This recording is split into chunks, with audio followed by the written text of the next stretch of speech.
Okay, what we have here tonight is this vintage Barlow slip joint that I got at a pawn shop.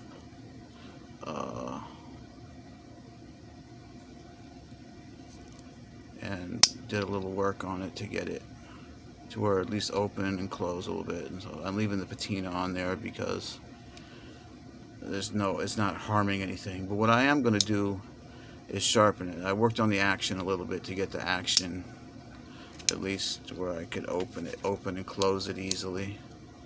There is still this little nick on the corner right here, but that's not really hurting anything, and I don't feel like, because you'd have to, what it looks like you might have to do is unpin both of these and put a new handle on.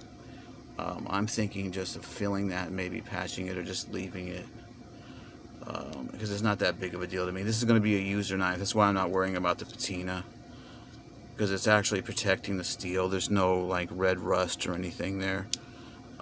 It's all black or gray rust, which actually protects the knife.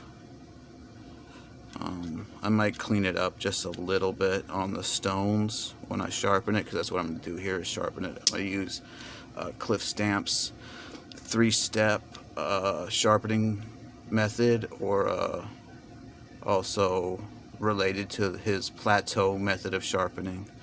I'm going to do a combination of that.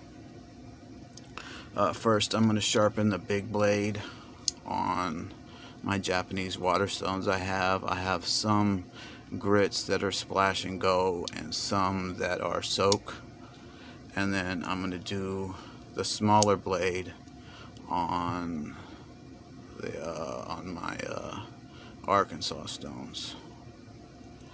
So think about time to get started. I'm going to start out on these are all the stones I have are all stones that Cliff Stamp recommended to get. He did a big number of stone reviews and stone evaluations, and these are some of the ones that he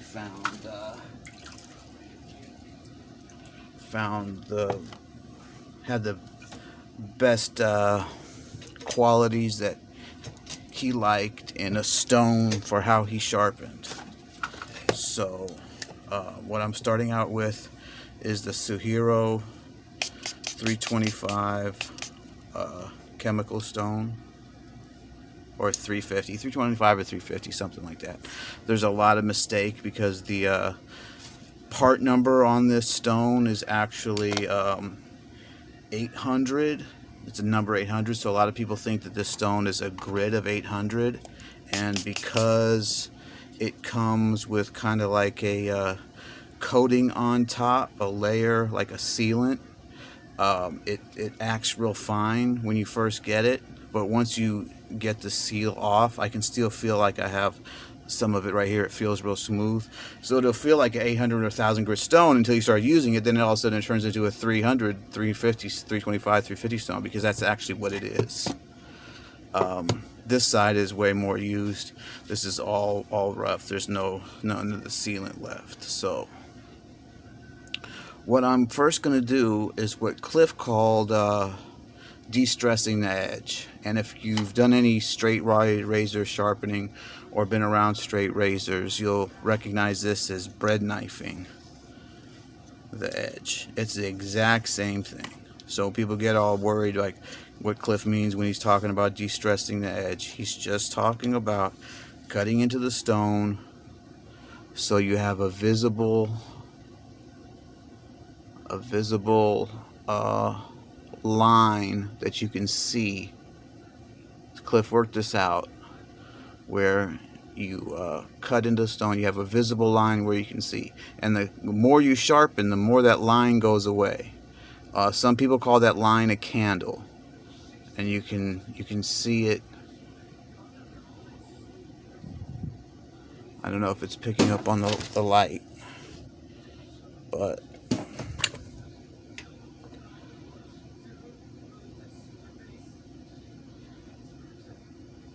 If you cut into the stone, you'll get what's called a candle, and what'll happen is that the edge will reflect light when you look at it.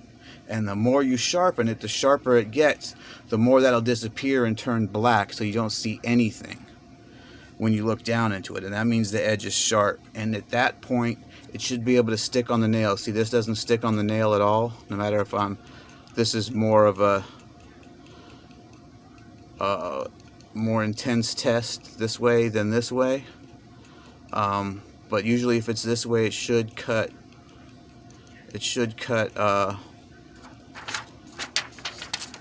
If it's sticking, it should cut. Printer paper, see, this is not cutting. I did an earlier video and where this was at least had a little bit of an edge, enough to cut that paper, but I just cut the edge off. As you see, it's gone now. There's nothing. Now what you will feel for doing burr sharpeners out there, you will feel a burr on each side. The edge will be smashed down flat where it'll be bent over on each side. So if you're trying to look for a burr, it'll be kind of confusing until you shave both sides of that off enough to where it actually does form a burr. But we're not burr sharpening right now. We're three-step sharpening, what's also known as burr-free sharpening, burrless sharpening, sneaking up on the edge, a bunch of different names for it. But so I'm gonna get started here. And I try to sharpen it at pretty low angles. Like this is flat to the stone, and if this edge was thick, I'd sharpen it a little and thin it out. But it's pretty thin as it is. And the way you can feel this, you can test. You can feel like this. You'll feel the difference between a thick edge and a thin edge. It's just something you have to do and you have to practice. It's hard to describe, but you can feel that there's a little bit of a gap.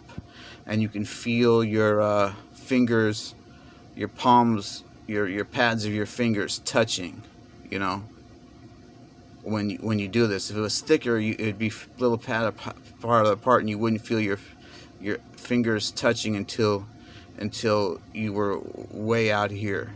But you can. It's just something you got to do and you got to feel.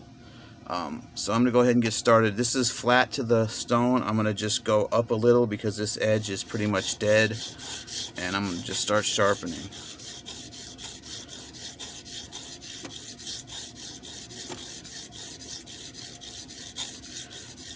And what I'm going to do is periodically look, and because this edge is so thin, it's not going to take more than a couple passes to get it where this is no longer shining. And you can already see where I put edge. And this is a pretty thin edge, so you can see I'm doing a pretty steep angle, probably less than 15 degrees per side. You can see where some of the rust is coming off on the stone here. Looks like there is a little bit of red rust on there. That's okay. It'll clean up during the sharpening. Or I can clean it up with a little bit of either pencil eraser, rust eraser, or double-aught or quad-aught steel wool. You want to keep your stone wet. See what this looks like. You can see where I hit flat to the stone, where I just took away metal right there. Let's see how we are. Yeah, see, we're already getting spots. This is where it's still reflecting, right here. Still reflecting, starting not to reflect, reflecting, not reflect, reflecting. And the thing is the closer you get to the edge, getting sharp, it'll look like that. It'll look kind of spotty, and then it'll just all of a sudden all disappear. You might have one or two spots where you might have to spot sharpen. And so the whole deal with three-step sharpening is that there's 3 steps to sharpening. There's the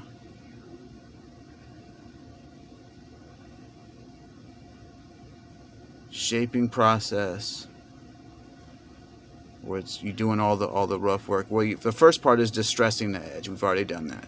Second part is just roughing out the edge. where you just take your coarse stone like this one, and you want to make this so the edge is no longer shining light, and that's the roughing part. And then the third part of the three-step sharpening is you're going to set the apex. And this is starting to get kind of polka dot up and down here, and it's not, you see there's some spots where it's starting to stick, and it's usually around the heel and the tip, because it seems to get more wear from the stone, more sharpening for whatever reason. Either the heel or the tip starts to get the most. It depends on your sharpening technique.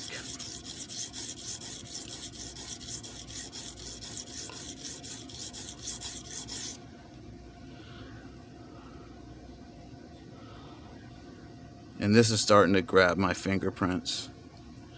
So I'll do it a couple more times over here.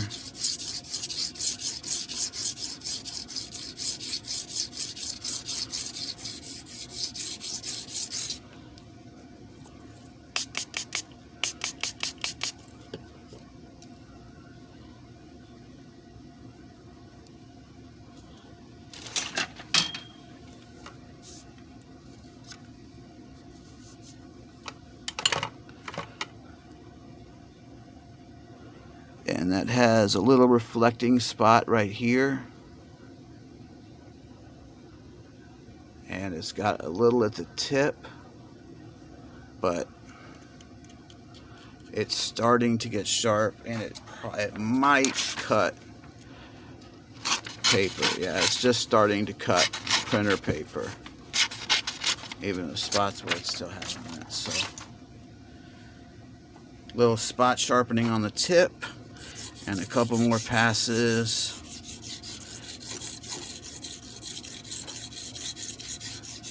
And the rough work on this stone will be done, and we can move to another more fine grit stone.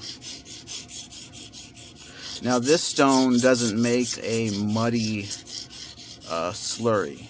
It makes more of a sharp slurry. Instead of leaving a shot peened look where it's leaves a cloudy bevel, this will leave a streaky bevel,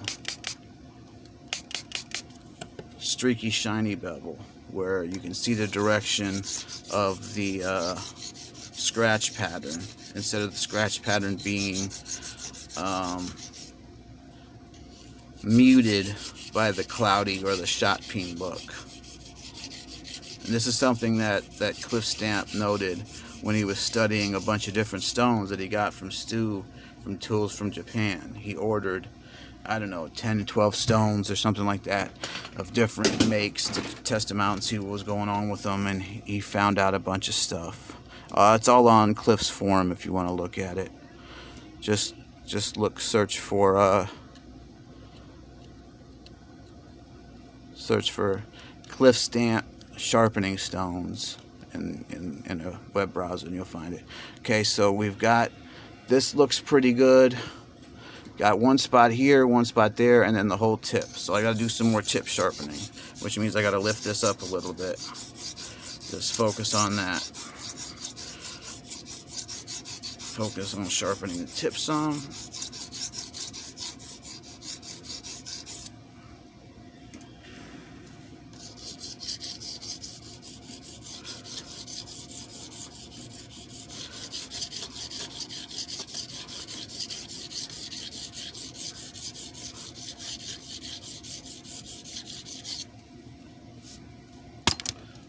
And then sometimes it helps to take a flashlight and shine down, and you can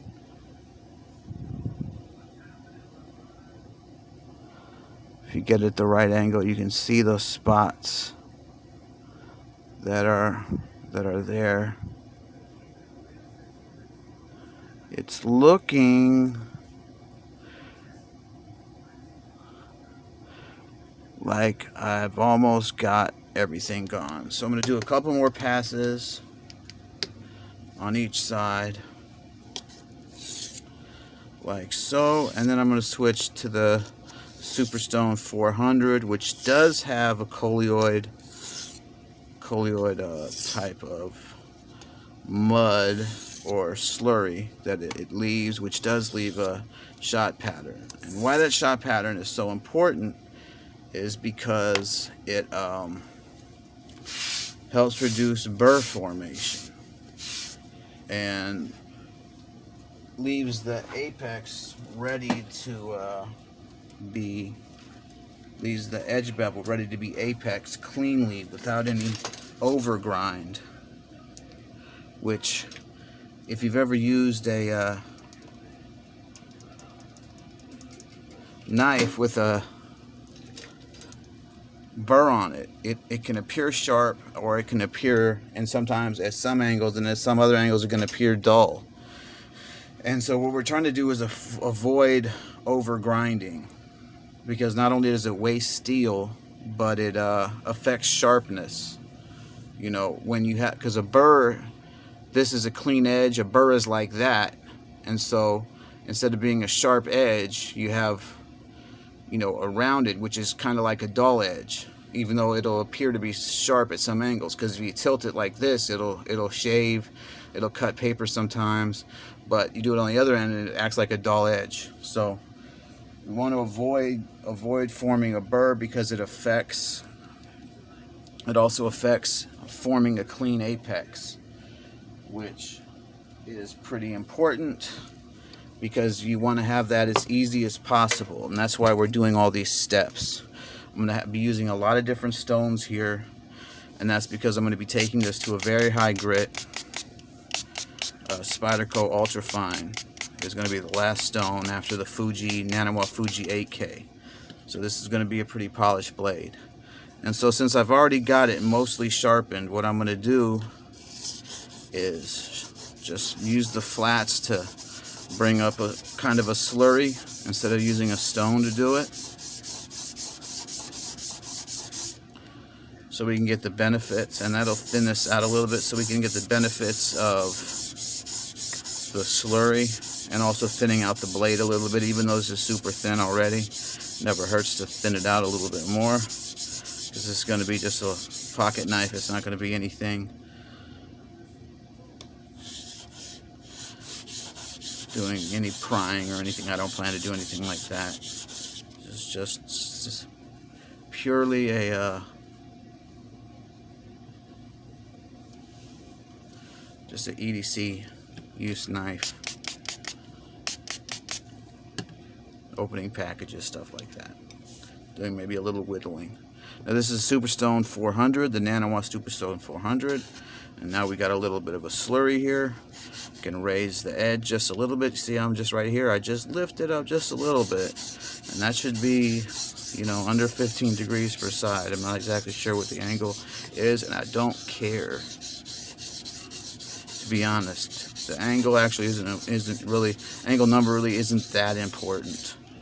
What is important is your angle accuracy, or consistency, I should say, and forming a clean apex. All the stuff I'm doing right now here is shaping. It's all work behind the edge.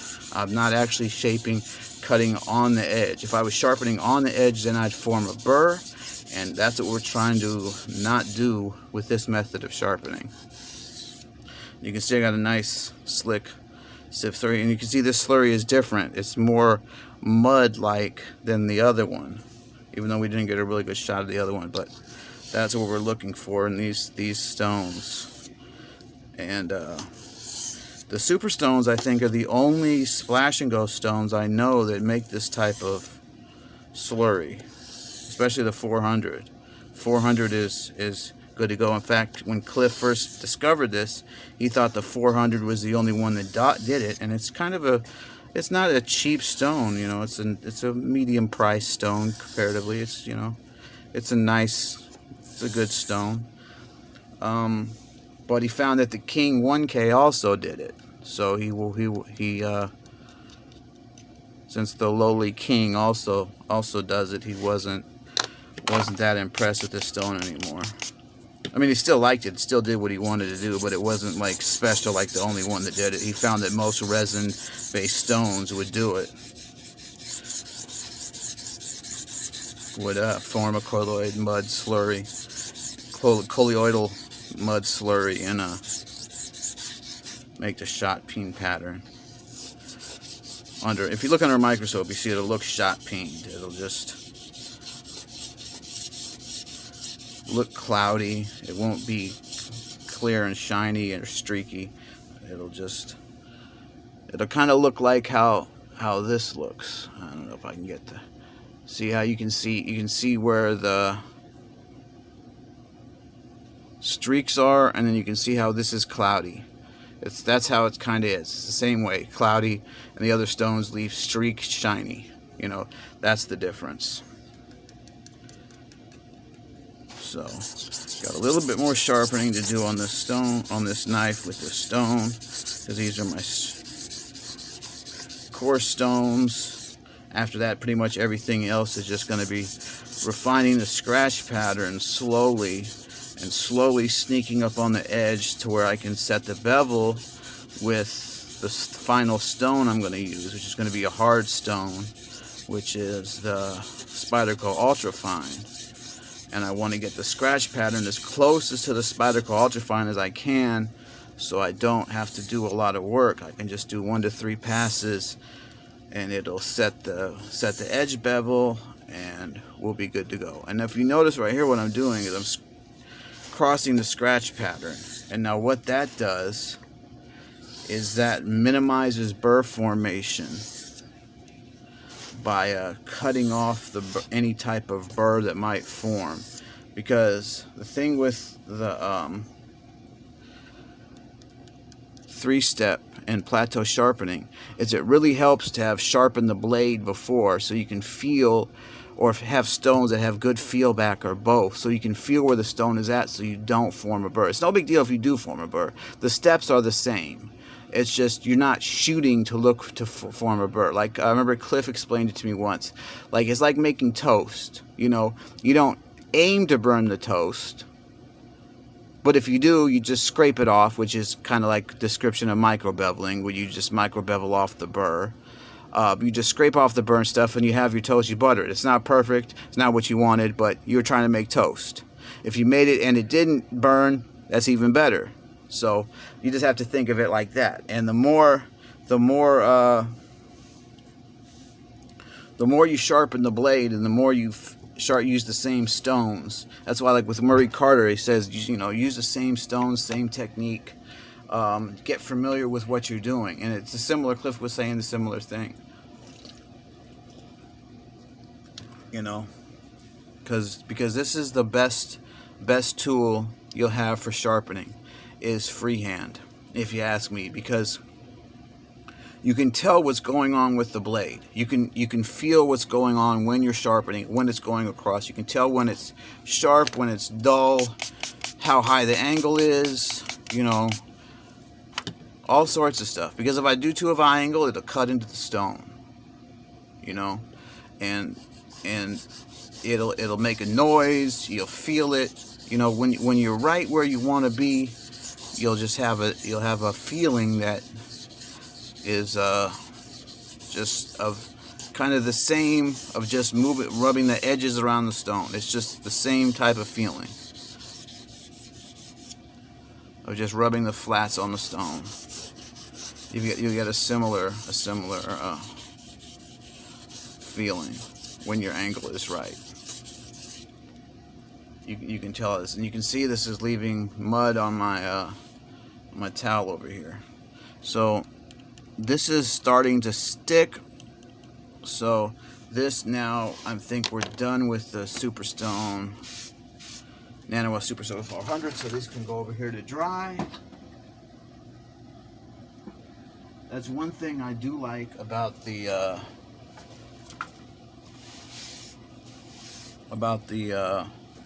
Splash and Go stones, is because I live in a kind of humid, wet climate, and it helps to dry out the stones when they're splash and go, because they just dry out in a couple hours or less than an hour.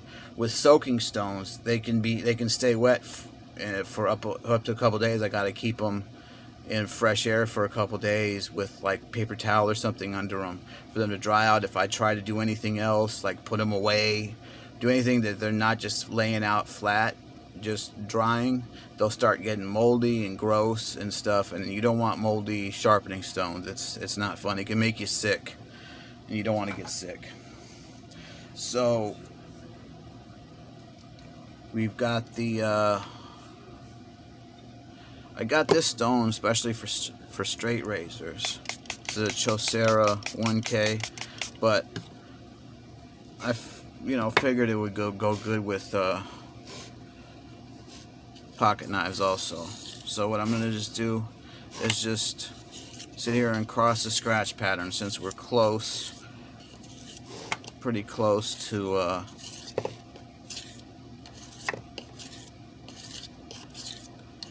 being sharp, because I want to show you we're probably able to cut this pretty easily. Yeah, see, we can push cut this now. Let's see what it's like with phone book paper. Oh, that's ripping. That's not really cutting yet. It slices of phone book paper against the grain. This is with the grain. With the grain, it'll just push cut. That's easy. So we're pretty much where we want to be. We're just going to do some pretty much edge refinement now. So I'm going to be crossing the scratch pattern. You see I'll go angle this way, then I'll come at a 90-degree angle for that pass. Then I'll angle it at 45. And Cliff taught me this a long time ago. And this is one of the amazing things he taught me, along with micro beveling, was to cross the scratch pattern, because you can just do amazing things when you cross the scratch pattern. Because naturally doing alternating passes like I'm doing doesn't raise a burr. And if you do raise a burr, it's a really fine one, and it just flip-flops when you go, and you can even feel it, you know what I mean? And this stone is super smooth, and you can feel everything you're doing. I see why straight razors like it. And these straight razors, they start out on this 1K stone. Usually for a knife, this is where people stop. There's a thing with straight razors where they say, with knives, straight razors start where knives stop. Which is kind of a funny saying, and it's not exactly true, because a lot of people go higher than 1K. But this is where they start out. This is where they set their bevels. And so we're pretty much done with this stone. That's all we needed. We just needed to refine the scratch pattern a little bit, which we did. This feels a lot sharper. I can feel it grabbing my finger prints already. So this is going to get wiped off and set over to dry.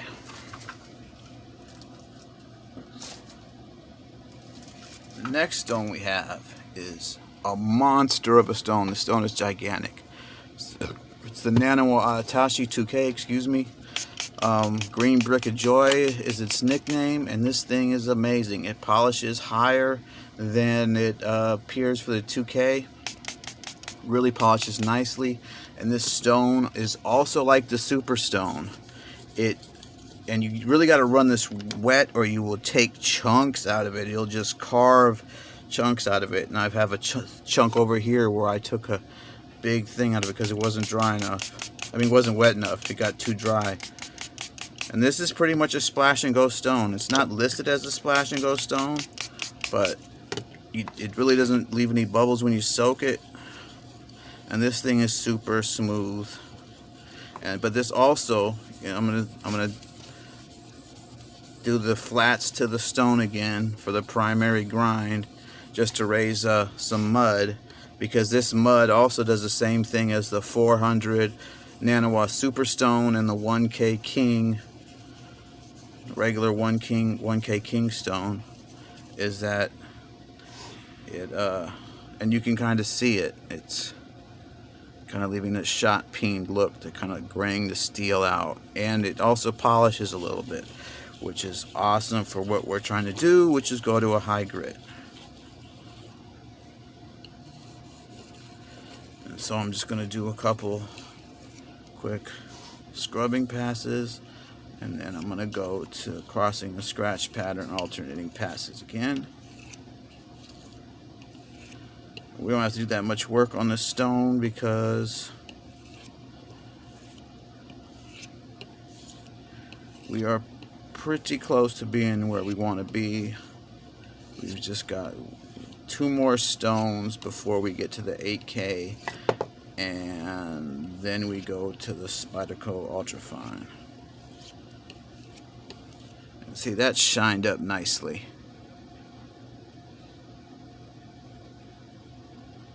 Everywhere. And I can feel it. Probably shouldn't shave. Let's see. The push cuts this alright. It's starting to get to where it push cuts at an angle. Not at a true 90. It's not really there yet, but get it at a 45. It seems to be cutting everywhere, so we're in good shape. Let's see if it'll cut a curve. Yeah, kinda. Alright. So wipe this stone off, set it over to dry,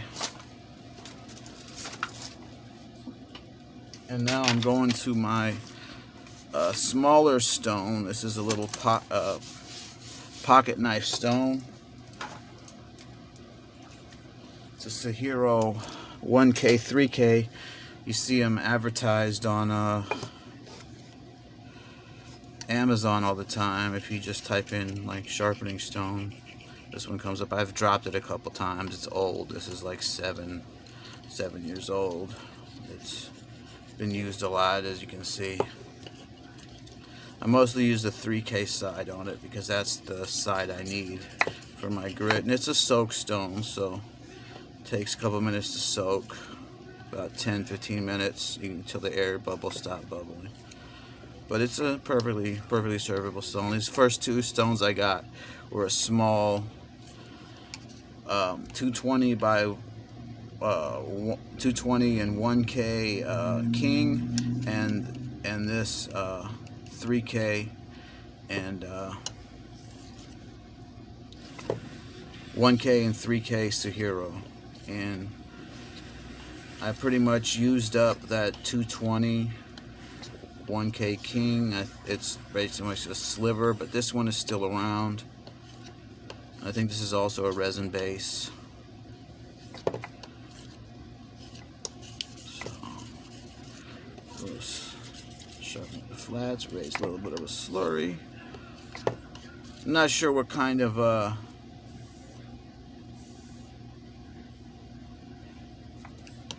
bevel grind pattern that leaves. Take that off to dry, but I'm assuming it leaves a colloidal type of pattern, just because it feels like one. Then I'm going to go to my Woodstock SteelX Woodstock 1K 6K. The cool thing about this stone, you see it's dirty, you just rub it, comes right off. It's been dropped. I've had this thing since 2014 or 15 or something. I've used this as my main stone for a long time, and this is a pretty good stone. Only problem is you got to soak it, and then it's got to dry forever in the humidity that I'm in. So it's only negative about it. Otherwise, it's a perfectly good stone. It's got a nice creamy feel. Sharpens nicely. Stays pretty flat. You don't lose a lot of it. It's a 1K, 6K stone.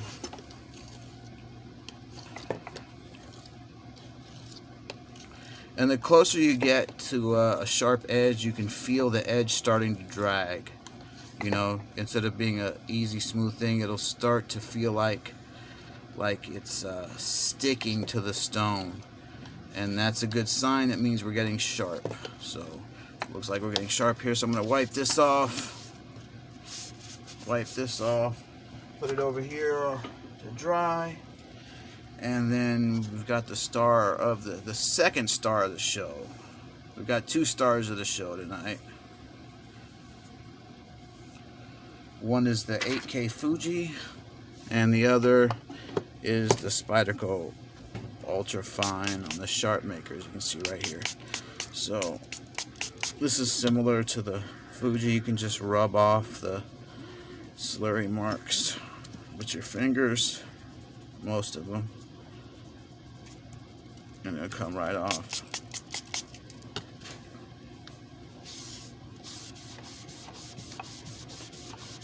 And the stone is clean. The stone is amazing. Keith B. Johnson really liked it for straight razors. So, I mean, if it's really good for straight razors, it can't be bad for knives. If you're looking for a high finish, I was thinking about getting this one or the Nanawa Snow White Junpaku or whatever it's called. But Keith seemed to like this one better than that one, than the Snow White, or about as much the same. He had good things to say about it. So I decided to get this one. My friend Ben told me that this was a good stone to get. I think he had it, so I decided to get it because Ben has a lot of stones and he usually knows what he's talking about when it comes to sharpening.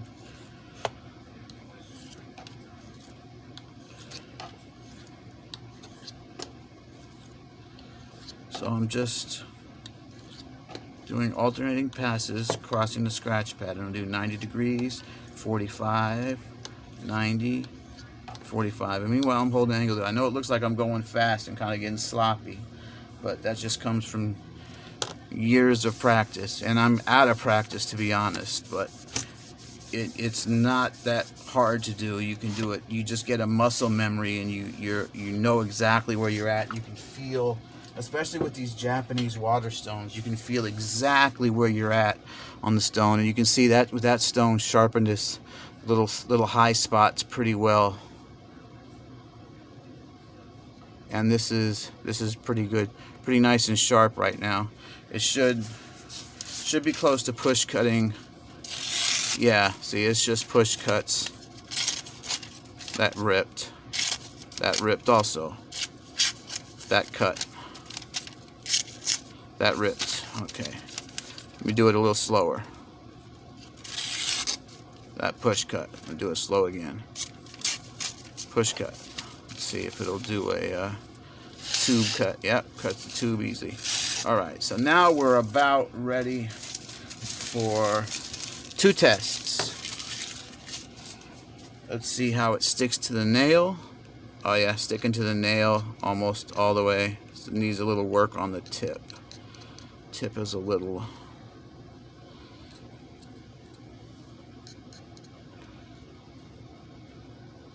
I missed the high tip a little bit. Oh, it's got a little bit of a burr actually. So let me take the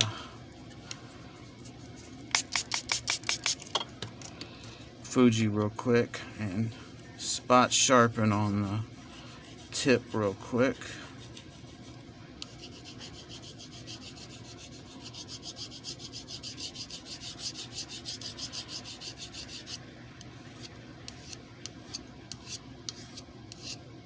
And when you're sharpening the tip, when you're like this, you want to edge up. If there's a compound angle, so when you lift up, it'll get the edge. You can see it's not making a mark until I lift it up,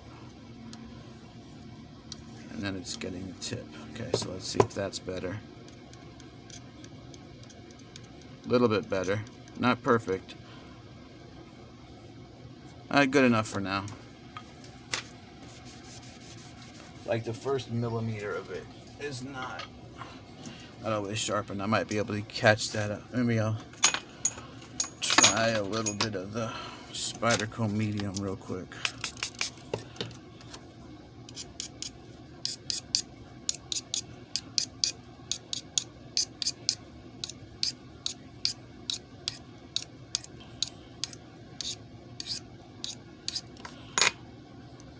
Yeah, that did it. Okay, so let's go back to the Fuji. Get the tip.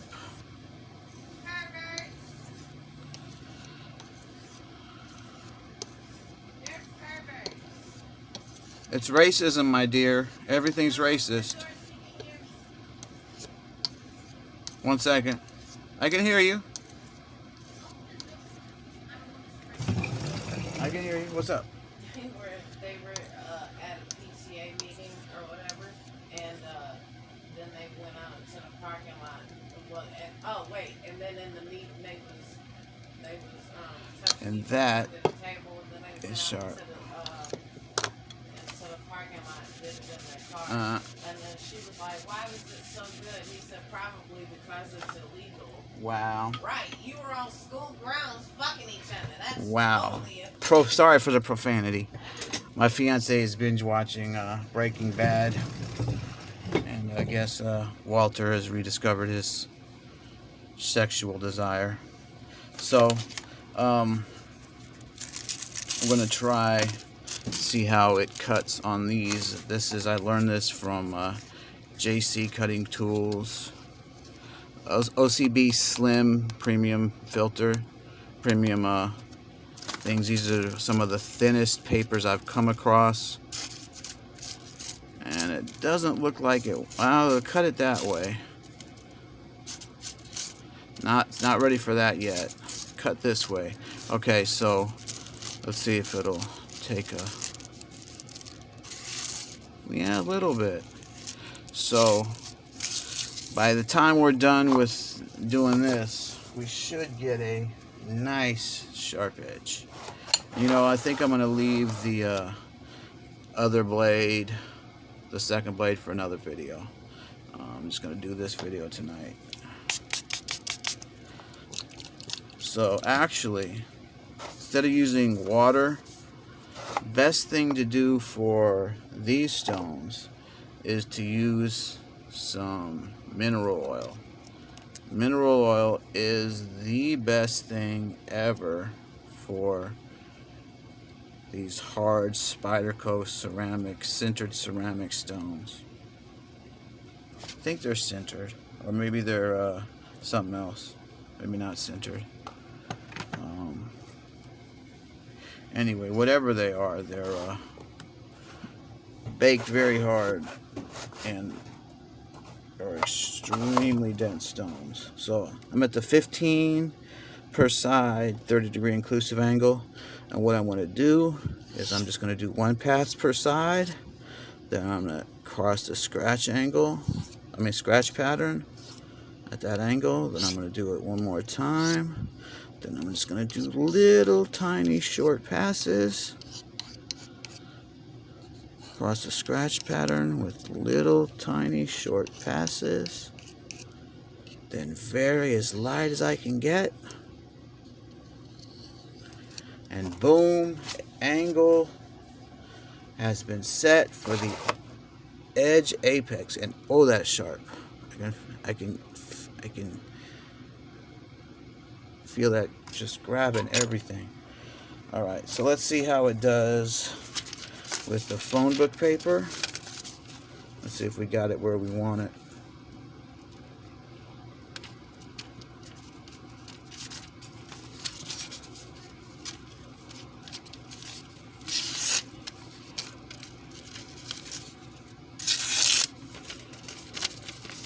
If I do my part right, looks like it slices right through it. See where we are with the OCB Slims. Let's see if we can get that horizontal cut. Oh yeah. Oh, it just goes right through that. It's another horizontal cut without the gum. Yeah. And that's pretty much as sharp as you really need an edge to be. I'm not doing anything special. That's with no stropping, no purposeful burr formation, nothing. So that is the edge for now on this Barlow. This is what it looks like. If I can get that edge for you in focus so you can see. Not sure what the edge angle is, but it's It's just right off the stone. So whatever that is, and this is pretty thin, and it looks like a little bit of a wide normal bevel. So I'd say this is probably about 10 thousandths thick. Anyway, 10 thousandths thick behind the edge. Anyway, that's all for now. Thanks, guys. Bye.